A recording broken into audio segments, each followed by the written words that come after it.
continuar con la materia de ciencias jurídicas y vamos a ver hoy el tema 4 que trata del título tercero de la Constitución, las Cortes Generales.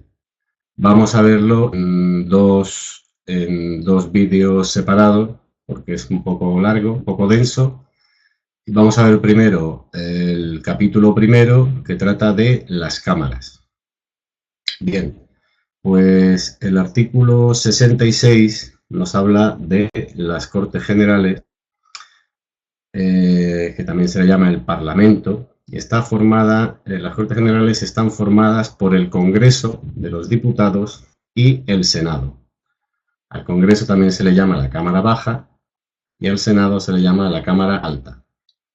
Las Cortes Generales representan al pueblo español y sobre todo ejercen la potestad legislativa del Estado, es decir, es el órgano que crea las leyes, la potestad legislativa, la tienen las Cortes Generales.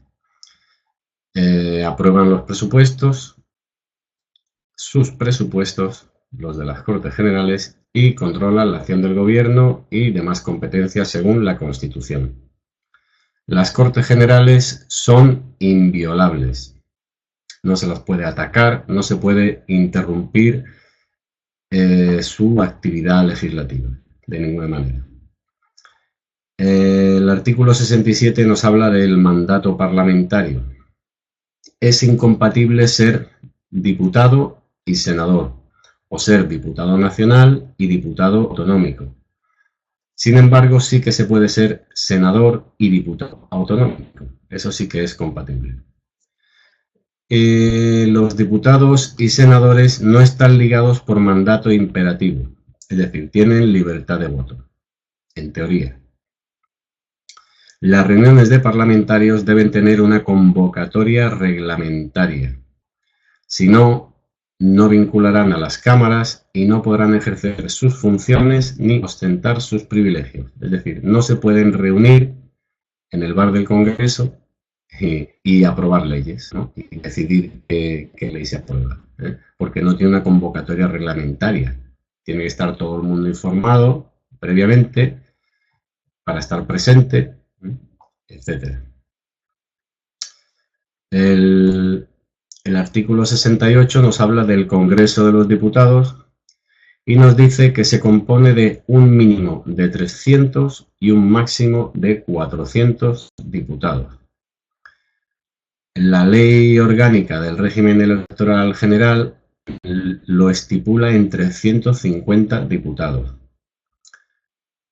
Pero hay que tener en cuenta que si sale una pregunta de test de este artículo, la Constitución lo único que nos dice es que tiene que tener un mínimo de 300 y un máximo de 400. La Constitución no fija el número este de 350 diputados.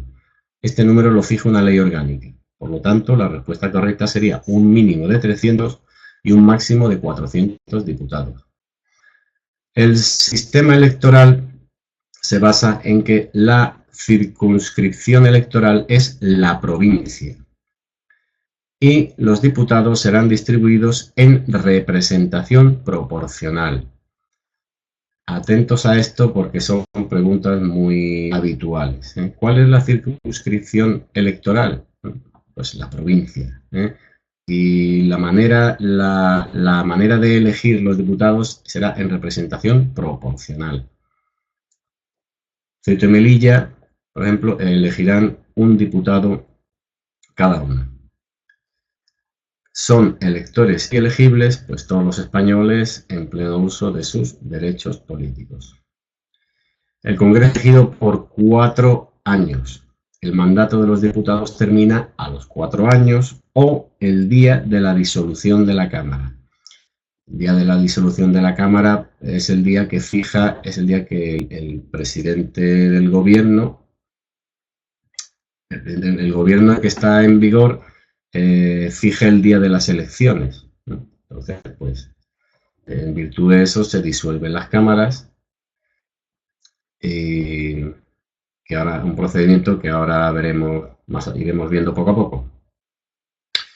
Es decir, desde el fin del mandato, desde que finalizan estos 4 años o cuando se disuelve la Cámara, entre 30 y 60 días deben celebrarse las elecciones. Y una vez celebradas las elecciones, 25 días como máximo después deberá reunirse el Congreso de los Diputados. Atentos a este periodo de tiempo, que también se suele preguntar bastante en las preguntas de test. El artículo 69 nos habla del Senado. El Senado es la Cámara de Representación Territorial. Se eligen 4 senadores por provincia. Hemos dicho que la circunscripción electoral es la provincia. Se eligen 4 senadores por provincia. En las Islas Mayores, Gran Canaria, Mallorca y Tenerife, se eligen 3. Ceuta y Melilla se eligen 2 senadores y las Islas Menores 1 senador. Acordaros que he comentado que Ceuta y Melilla elegían 1 diputado, sin embargo, eligen 2 senadores por Ceuta y Melilla. Y además, las comunidades autónomas designarán 1 senador cada comunidad autónoma, más otro por cada millón de habitantes de su territorio. Los años de legislatura y mandato de los senadores pues es idéntico al de los congresistas. El artículo 70 os habla de las incompatibilidades y inelegibilidades. ¿Quién no puede ser elegido? La ley electoral, ya le hemos hecho referencia a ella, nos habla de esta inelegibilidad e incompatibilidad que comprenderá en todo caso. Es decir, no se puede elegir a los componentes del Tribunal Supremo, a los 2 cargos de la Administración del Estado que determine la ley, con excepción de los miembros del Gobierno, claro, porque el Gobierno son políticos, al Defensor del Pueblo, magistrados, jueces y fiscales, policías, militares y a los miembros de las juntas electorales. ¿Qué tienen que hacer estos señores si quieren ser elegidos? Pues tienen que cambiar, tienen que dejar de estar en activo. Lo normal es que, como habéis visto alguna vez, un juez ha salido elegido diputado es porque ha pedido una excedencia, ha dejado de ser juez en activo. Lo mismo un militar, un policía, etc. Y la validez de las actas y credenciales de los miembros de ambas cámaras estará sometida a control judicial. Vamos a pasar al artículo 71. Nos habla sobre la inviolabilidad e inmunidad parlamentarias. Diputados y senadores gozarán de inviolabilidad por las opiniones manifestadas en el ejercicio de sus funciones. Es decir, una vez mientras sean diputados y senadores y estén ejerciendo sus funciones, no pueden ser condenados por las opiniones manifestadas en ese ejercicio, ¿no?, de su función. Y tienen inmunidad, puesto que solo pueden ser detenidos en delito flagrante y no podrán ser inculpados ni procesados sin autorización de su respectiva Cámara. En las causas contra diputados y senadores que autorice su respectiva Cámara, será competente la Sala de lo Penal del Tribunal Supremo, que es el órgano jurisdiccional superior del Poder Judicial, el Tribunal Supremo. Los diputados y senadores percibirán una asignación que será fijada por las respectivas cámaras. Y ahora veremos esto. ¿Por qué? El artículo 72 nos habla de los reglamentos de las cámaras. Las cámaras, cuando decimos las cámaras nos referimos al Congreso y al Senado, o a las cámaras, las Cortes Generales. Establecen sus propios reglamentos de funcionamiento, que requerirá una mayoría absoluta. Aprueban sus presupuestos, son independientes económicamente, es decir, como ejemplo, pues se suben el sueldo ellos mismos. Regulan el estatuto del personal que trabaja en las Cortes Generales. Y eligen a sus respectivos presidentes. El presidente del Congreso lo elige el Congreso y el presidente del Senado pues lo elige el Senado. Y a los demás miembros de las mesas del Congreso y del Senado. Luego también pueden actuar en sesiones conjuntas, Congreso y Senado. Las sesiones conjuntas serán presididas por el presidente del Congreso y se regirán por un reglamento de las Cortes Generales que también será aprobado por mayoría absoluta. Los presidentes de las cámaras, en el interior de sus respectivas sedes, ejercen todos los poderes administrativos, es decir, son los que dirigen todo este entramado, esa pequeña edificio, esa pequeña ciudad autónoma, que es el Congreso y el Senado. Pues el casero, digamos, los que mandan en el edificio, en este personal que tiene un estatuto separado, y las Cortes Generales, los que dirigen a ese personal y los que tienen, por tanto, las facultades de policía son los presidentes de las cámaras. Facultades de policía, por ejemplo, puede expulsar a quien altere el orden, etc. Todos están, digamos, a las órdenes de los presidentes de las cámaras. Y aquí vemos, bueno, pues que hay un reglamento del Congreso, que hay un reglamento del Senado y que hay un reglamento de las Cortes Generales en común. Todos los reglamentos requieren mayoría absoluta para su aprobación y que en las sesiones conjuntas pues preside el presidente del Congreso. El artículo 73 nos habla de las sesiones de las cámaras. Dice que se reunirán anualmente en 2 periodos ordinarios de septiembre a diciembre y el segundo periodo de febrero a junio. O se reunirán también en sesiones extraordinarias. Cuando lo pida, bueno, hay que establecer un orden del día, hay que decir sobre qué se va a debatir.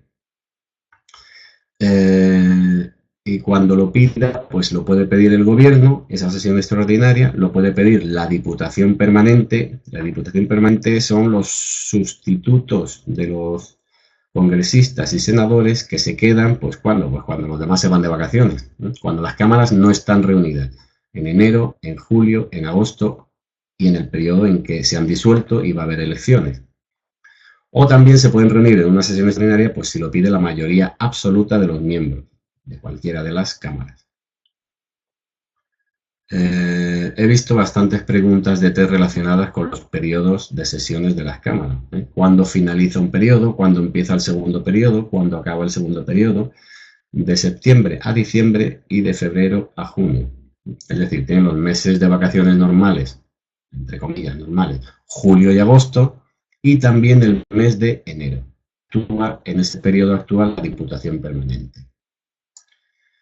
Bien, vamos a ver el artículo 74, nos habla de las sesiones conjuntas de las cámaras.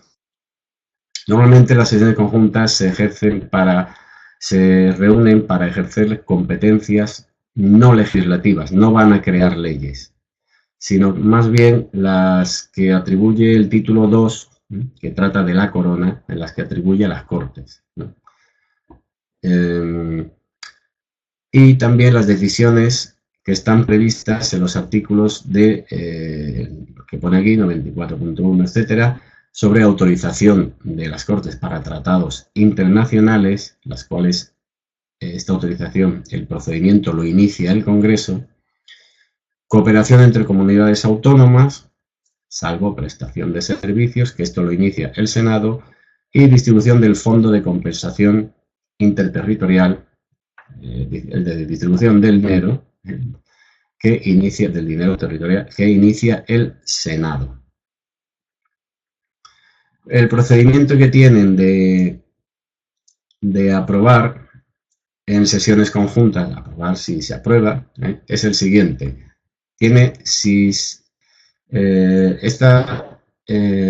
Se reúnen Congreso y Senado, tienen que aprobar por mayoría el texto de que se trate.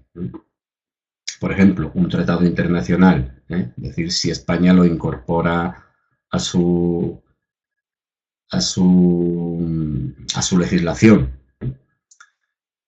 pues tendrá que ser aprobado por mayoría del Congreso y por mayoría del Senado. Si no hay acuerdo, no se aprueba por mayoría, se designa una comisión mixta que de igual número de diputados y senadores se reúnen y presentan un texto para que vuelva a ser votado otra vez por las cámaras. Si en este caso vuelve a haber mayoría, será aprobado. Si se niega, si no hay mayoría, si no es aprobado, se someterá solo en el Congreso y solo será aprobado por mayoría absoluta. Es decir, se le dan como 3 oportunidades. La primera, Congreso y Senado, que no, comisión mixta, otra vez Congreso y Senado, y si no, pues a la tercera, a ver si va a la vencida, que es el Congreso, pero ya tiene que ser por mayoría absoluta. Y aquí ya no entra el Senado. El artículo 75 que nos dice que las cámaras funcionan en pleno y por comisiones. En pleno es todo el Congreso reunido, todo el Senado reunido y por comisiones.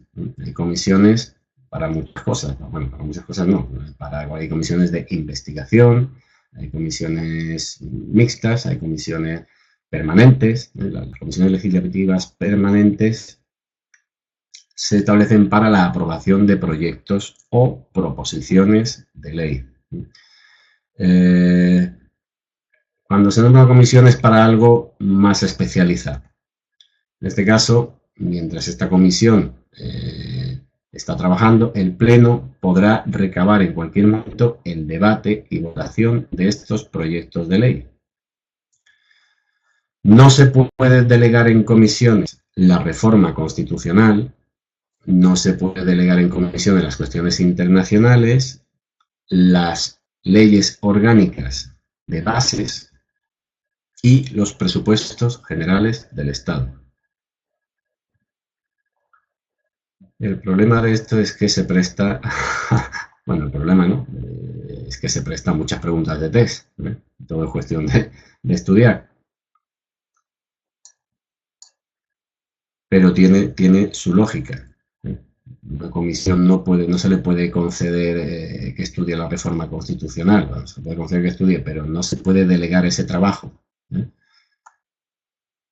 Bien, vamos a ver el artículo 76. Las comisiones de investigación, hemos dicho que era otro tipo de comisión, pues puede salir del Congreso, puede salir del Senado o puede salir de ambos. ¿Sobre qué van a investigar estas comisiones de investigación? Pues sobre cualquier asunto que sea de interés público. Por lo tanto, no puede ser un asunto que alguien considere que es de interés particular, que afecte a una persona en particular. Tiene que ser de interés público, que afecte a la sociedad. Sus conclusiones no son vinculantes para los tribunales, aunque el resultado de esa investigación, si procede, se lo tienen que enviar al fiscal para que actúe. Y evidentemente será obligatorio comparecer, porque si no, no tendría ninguna fuerza la comisión de investigación. Bueno, el artículo 77 nos habla de las peticiones a las cámaras. Se pueden hacer peticiones individuales o colectivas, pero siempre por escrito, y nunca presentar estas peticiones mediante una manifestación. El Congreso y el Senado pueden recibir, por lo tanto no están obligados a recibir estas peticiones. El texto de la Constitución dice pueden recibir, y el Congreso y el Senado pueden remitir al Gobierno, no están obligados, pueden remitir al Gobierno estas peticiones, individuales o colectivas, pero sí que pueden exigir que el Gobierno se explique.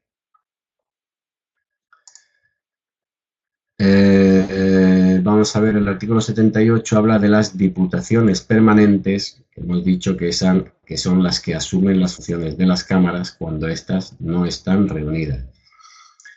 Tendrá 21 miembros cada diputación permanente y estos 21 miembros se distribuirán en proporción a los grupos parlamentarios. Es como un congreso en la Diputación Permanente del Congreso, es una representación del Congreso en 21 miembros y la del Senado lo mismo. ¿Cómo funcionan? Pues ya lo hemos dicho antes, cuando no estén reunidas, por ejemplo en vacaciones, ¿no? Y tienen que velar por los poderes de las cámaras. Y también funcionan hasta que se constituyen las nuevas Cortes Generales. Es decir, una vez que ha expirado el mandato, en caso de disolución, funcionan hasta que las elecciones ya están convocadas. No, hemos dicho hasta que pasan esos 25 días de elecciones hasta que se convoca el Congreso y se pone a funcionar el Congreso. Una vez que el Congreso o el Senado se ponen a funcionar, pues la Cámara correspondiente, la Diputación correspondiente del Congreso del Senado, esta Diputación permanente, tiene que dar cuenta de los asuntos que ha tratado y de las decisiones que haya tomado. ¿Qué hacen estas Diputaciones permanentes? Pues estas Diputaciones permanentes, ya lo hemos dicho, asumen las facultades de las cámaras y, por ejemplo, pues pueden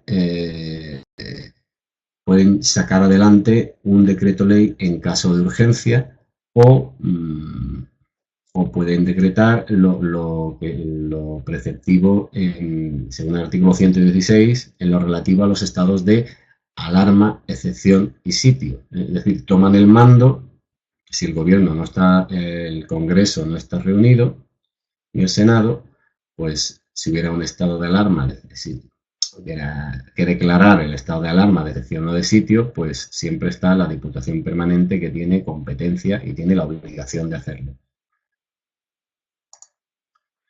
El artículo 79 habla de la adopción de acuerdos del Congreso y Senado. Es decir, para adoptar cualquier acuerdo, tanto el Congreso como el Senado, se necesitan dos condiciones: que se reúnan la mayoría de sus miembros y que la mayoría de esos miembros reunidos apruebe cualquier acuerdo para que sea válido.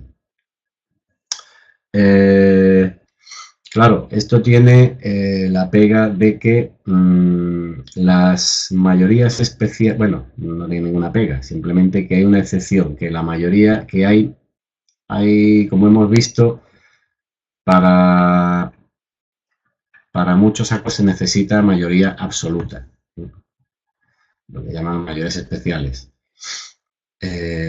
Mayorías especiales que establece la Constitución o las leyes orgánicas. Y las que se establezcan para la elección de personas que establezcan los reglamentos de las cámaras. Una cosa importante, el voto de senadores y diputados es indelegable. Es personal e indelegable. Hace años sucedió un caso en el Congreso de los Diputados en que se iba a votar una ley, una proposición, y pues algunos diputados de los grupos parlamentarios pues no estaban presentes, y en el momento de la votación pues el diputado que estaba más cerca pues se puso a pulsar los botones de los compañeros. Eso no se puede hacer, ¿no? ¿Por qué? Pues porque el voto es personal y no se puede delegar. No se le puede decir a otro, oye, tú vota por mí. El artículo 80 nos habla de la publicidad de las sesiones. Las sesiones plenarias de las cámaras serán públicas, salvo acuerdo en contrario de cada cámara, adoptado por mayoría absoluta y con arreglo al reglamento. Bien, pues hasta aquí hemos llegado con el capítulo primero de las cámaras. Luego veremos la segunda parte, que vamos a hablar del capítulo segundo de la elaboración de las leyes y del capítulo tercero, que habla de los tratados internacionales.